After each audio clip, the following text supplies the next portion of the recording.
Happy holidays, everybody.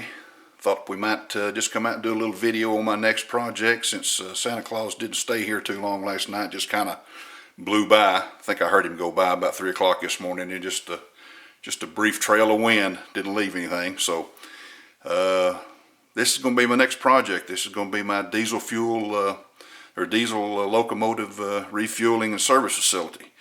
So I thought we might put one up here, give you some kind of ideas on what I'm going to do with it, and maybe get some ideas from you. What I'm really going to do with this is do a little kit bashing, nothing major, and basically it's just because of the limited room. So I'm going to pan down here and show you what I got, just to give you some kind of idea about what I'm facing.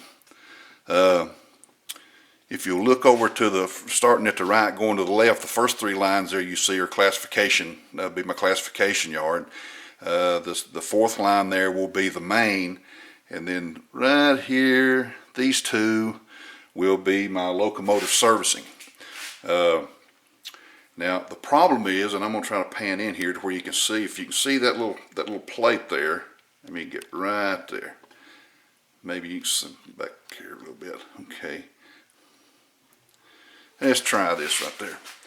The problem is that this thing is probably right at about 10 inches wide, which takes up almost half the room. I got 21 inches from here to here. This takes up 10 inches. Now, this will be the fuel tank. If you saw it in the picture, the big black fuel tank will sit on top of this instead of here to the side. So what I was thinking about doing was taking this, moving it here. So what I'd basically do is just cut this out right here, slide this track down right there. So you would have your locomotive come to here, but you would still have your fuel tank here, and I don't take up so much room here.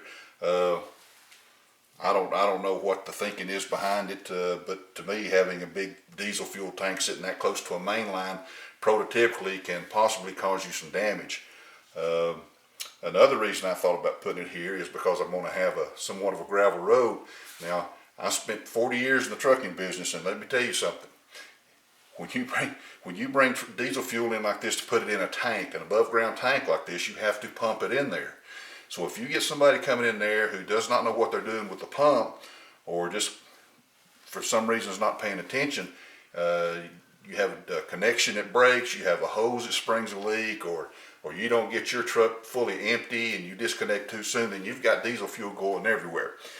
Of course, when that happens, now we've got the EPA, we've got the National Guard, we've got SWAT teams, we've got everybody and their brother coming out there to solve this diesel fuel problem that you spilled probably over maybe a 5 or 6 square foot area. Now we've got to come in, we're going to dig up 30 square yards and haul it off to a hazardous waste dump somewhere, and it's going to cost the railroad somewhere around $30 million, or not 30 million, but millions of dollars to do this. And of course the trucking company is going to get fined for it.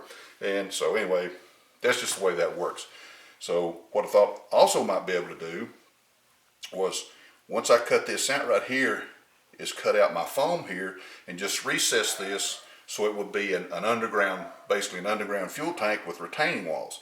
Now the idea behind retaining walls is that the retaining walls, should the tank get a leak, the retaining walls are designed to contain the contents of the tank. So in other words, if it's a 15,000 gallon tank, the retaining wall should be by design able to handle 15,000 gallons of fuel without spilling it.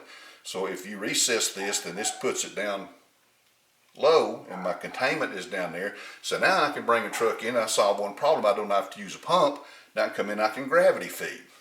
Now I know we're just dealing with a model railroad, but from a prototypical standpoint, that would be the way to do it. I mean, that's the way I've done it.